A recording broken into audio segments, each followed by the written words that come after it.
What's up mga idol? Ay heto na naman tayo sa panibagong vlog natin. Dumayo pa tayo dito sa bayan ng Pangasinan at ipapasilip ko nga sa inyo din sa lugar ng Pangasinan ng magagandang tanawin dito. Tara, samahan nyo ko, let's go!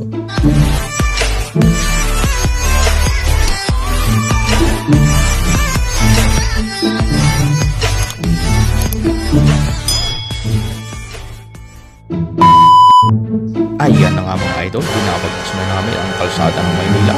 So ayan, mapapansin ninyo, talaga namang napakaganda ng lugar. Ayan, ang paligid-ligid, talaga napakarami nga nagtataas ang mga building din tunay pagkakainaan doon sa dulo at sa Turay ay pihadong kay Lula, ay kainaman na tunay kagilew.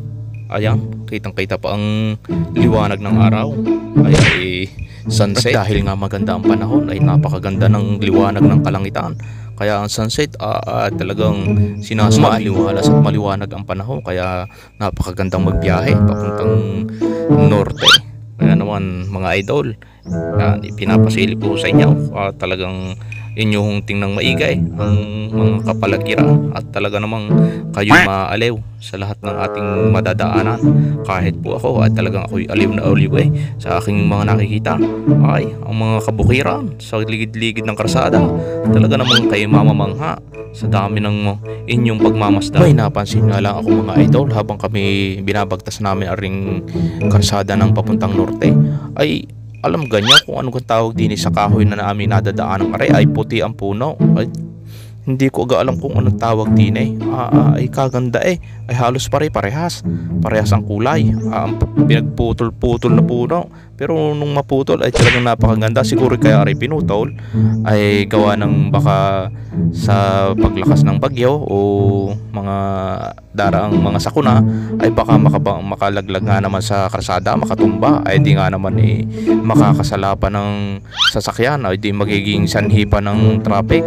Kaya siguro pinagputol-putol, pero maganda nga naman tingnan. Ay ano ko yung tawag din sa puno? Hindi ko na nga alam idol kung bagang lugar na rin ang dinadaan ng aray, ay basta kami ipatuloy dire-diretso. O aray, ako may napapansin din papalapit ng papalapit, ano gang lugar rin naka-signboard na aray, ayaw ay aray pala mabiga. Ayan mga idol, kung yung alam maring lugar na aray ay kami na andinin na banda, ay siguro sabi ko nga baka tayo malapit-lapit na sa ating pupuntahan sa Pangasinan. Ay sabi nako ay napakalayo pa, tunay kagilew.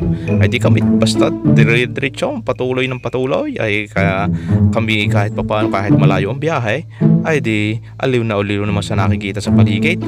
Kaya mga idol, inyong pagmasdang maigay at talagang hindi kayo magsisisi sa inyong makikita. Kahit nga ako talagang ako'y aliw na aliw ay tunay ka naman. Yan ang sinasabing wow Philippines, talaga namang mapapawaw ka sa ganda ng Pilipinas, sa ganda ng mga tanawin din sa Pilipinas. Diyos ko puro day, tunay ka, napakaganda.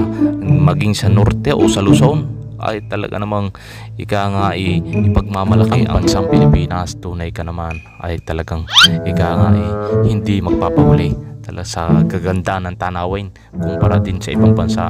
Sa ibang bansa naman talaga ay talagang mainam din, napakaganda ng mga tanawin doon. Ay kumpara naman din sa Pilipinas, ay meron din naman tayong mga pinagmamalaki ding lugar din sa atin sa Pilipinas. Kung kaya isa na nga diyan ang Pangasinan, Batangas.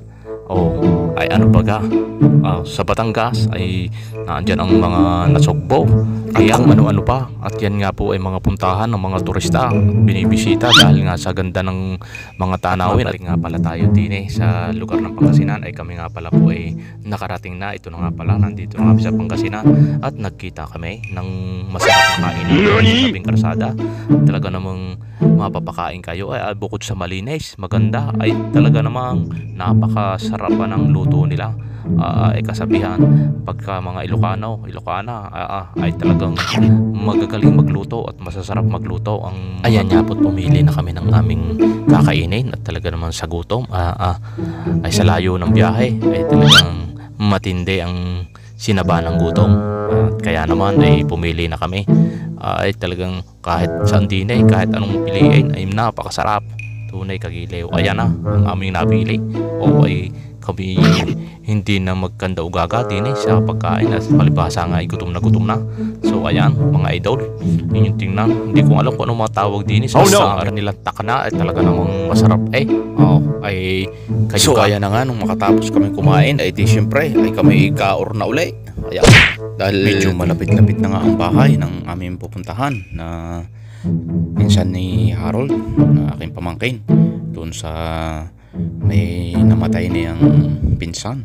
Ay kaya nga ay di kami tinataraktak namin ang papuntang Bulonggaw.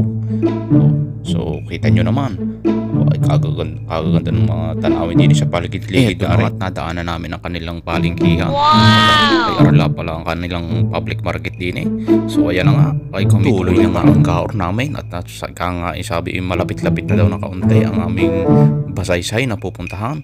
Ay kaya naman ayan na nga, kami nakarating na dini pala sa baba ng bahay nila ay mayroong ilog. Ay talagang medyo nakakatakot pagka daw may masamang panahon na dumarating at tumataas pala ang tubig din pero pagka karning magandang panahon ay pwedeng liguan. Ayan, kita nyo naman at maraming naliligo mga bata, kasama na rin mga binata at matanda. Ay aking binidyohan niya at tunay na ako'y natuwa.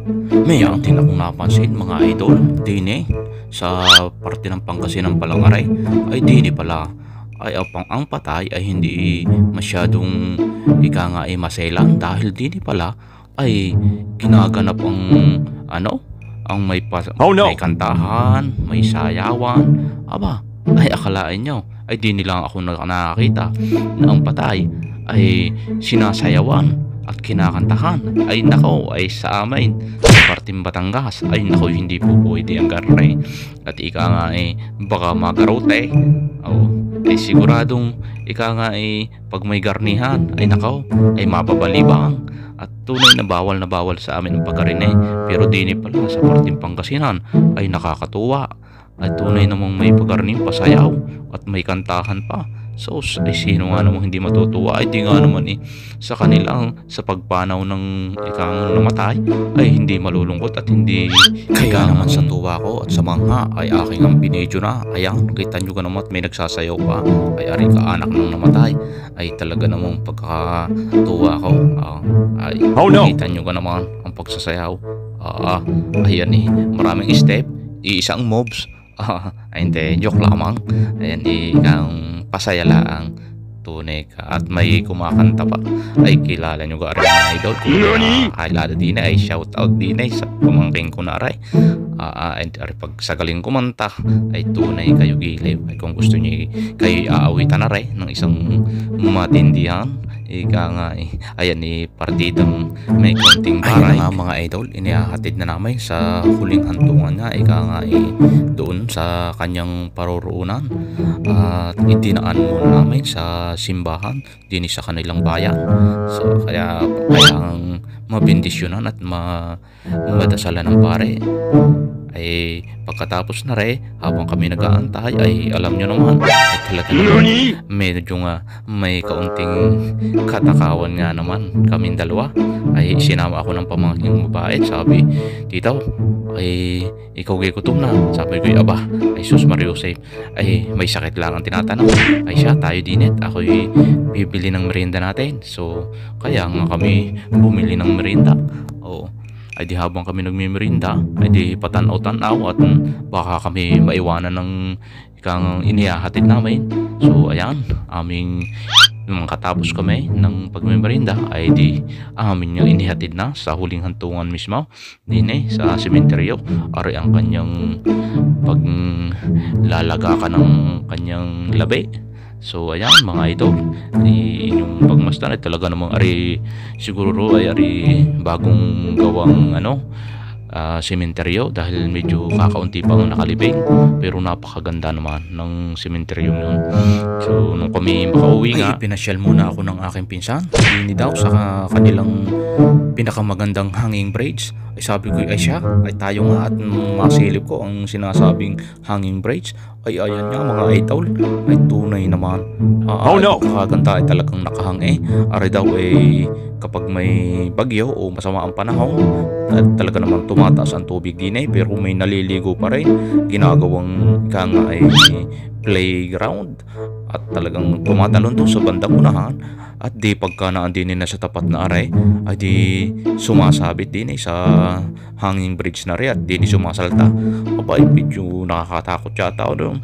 Ay kaya lang ay sila sanay na, kaya naman ayos lang sa kanila. Ayan, ang aking pinsan si shout out kay Emily at talaga namang ay walang katakot-takot ako medyo katal din ang tumbong sa paglalakad din hindi ko lang pinapahalata at tunay na nakakahiya ay lalaking lalaki ay katal ang tumbong o tunay kayo pag hindi kayo nangatal din ay pagkakataas naman na rin ay itong talagang hanging bridge na hanging bridge at pagka ikay lumakad din abay naundayog ng kaunti ay oh no!